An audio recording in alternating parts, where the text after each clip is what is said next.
I'm about to sand the radius onto the fretboard, but remember that a piece was torn out when I was trimming the fretboard to the shape of the neck.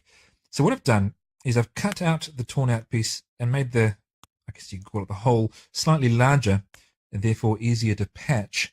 And I've taken an old rosewood fretboard, well, not that old, but the point is it's damaged with holes through it and I can't use it. So I've cut off a piece from there and cut it to match the hole that I've got there. I'll glue that in overnight. Once it's glued in nice and solid, I'll trim it to the shape of the neck and hopefully not tear it out in the process. And then I can carry on and radius that fretboard. So this is a precarious repair. I've already had this fall out once when I stuck it in with white glue and I used a chisel to take off the overhang and it came out. So I've super glued it in and now I'm clamping it in place so that it doesn't move away on me when I'm doing this.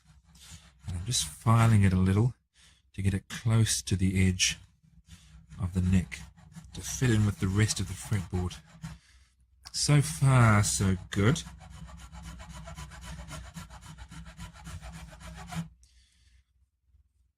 Okay, I think I've done all I want to do with the file now. I'll sand that. I'll give it, it's probably dry enough, but I will just give it a little bit more time to cure. And then I'll come and sand that.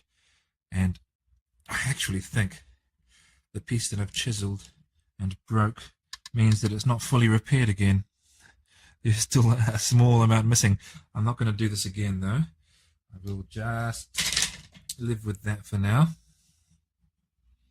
It's a slightly darker color than the surrounding wood as well. I'm sure that is rosewood and not ebony. Imagine if it's ebony. Then I'm putting in, doesn't matter as long as it's functional and it's really small, so it's not going to be highly visible. I've sanded this piece of rosewood. I still believe it is rosewood and not ebony, flush with the neck, and so that it looks like it fits in with the rest of the rosewood that's there. And now I just need to cut. See, having not actually had to cut fret slots before, I'm just hoping this saw will do the trick, because I've never used a saw to do this. But it looks like we're good.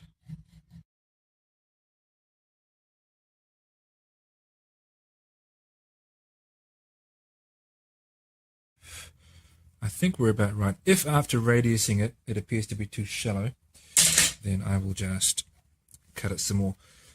Alright, standard deal now. Let's just sand a radius onto this fretboard.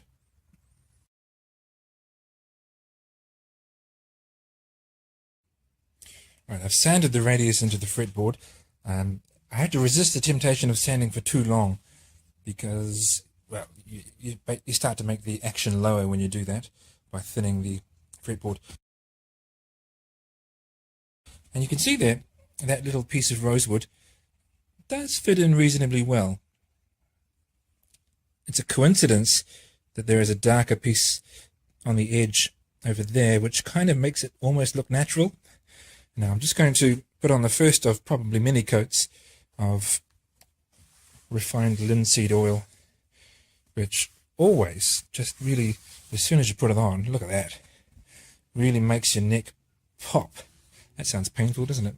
Makes your fretboard pop and just look utterly lovely. I've not yet witnessed an example to the contrary. I'll just wipe off the excess. Okay, so what's next?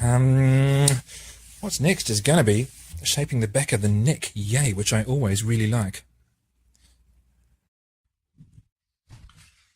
I may have mentioned that this is my favorite part of the guitar build. I think that's probably still true.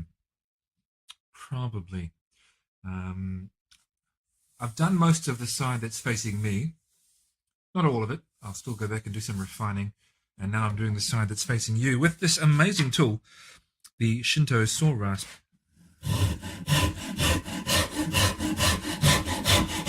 Which I'm pretty sure is still my favorite hand tool. That may change if I get an Iwasaki file, because I'm told they're amazing.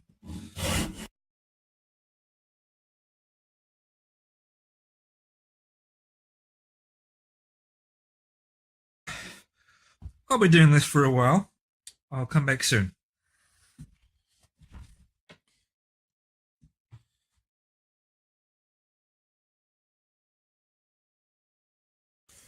Right, this is starting to feel about right. Maybe I'll take a bit more off here. It feels a bit peaky. But when I get to the point where it feels like it is about right, I'll sand it nice and smooth, and then basically you hold it like a guitarist and see how it feels. So I'll just take a bit more off here.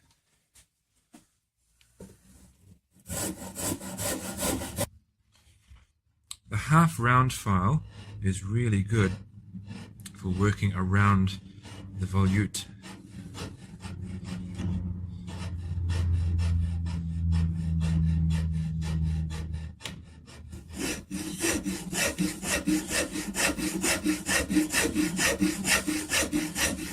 Alright, let's put a sander on this and see what comes out as a result.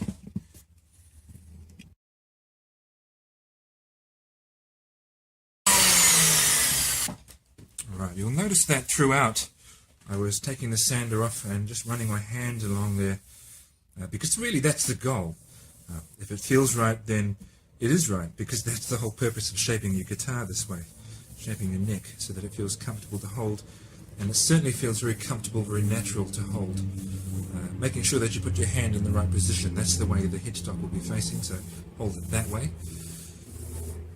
I'm really quite happy with that.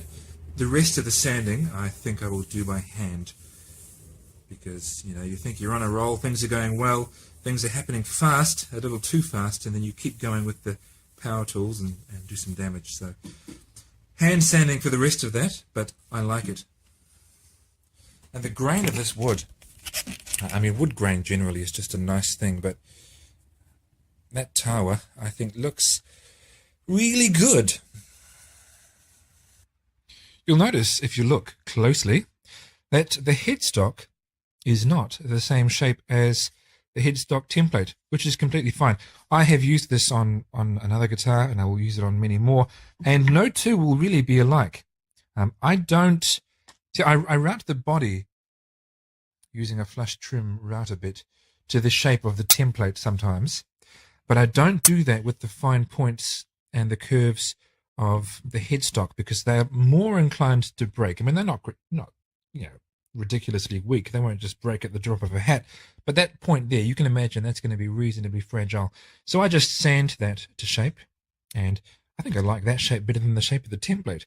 But anyway, no two will be alike. I do, however, route that straight line, which is reasonably safe, and that needs to be straight. Now on the template, I have the correct tuner spacing holes. But with the template, with the headstock having that curve there, I can't attach the template to the front of the headstock on this guitar. So I've just used some double-sided tape, which I've now removed, and taped it to the back and drilled the pilot holes for the tuners. Now what I need to do is get my tuners out and compare them with my drill bits, and then use the correct sized drill bit on the drill press that way up to drill out my tuner holes.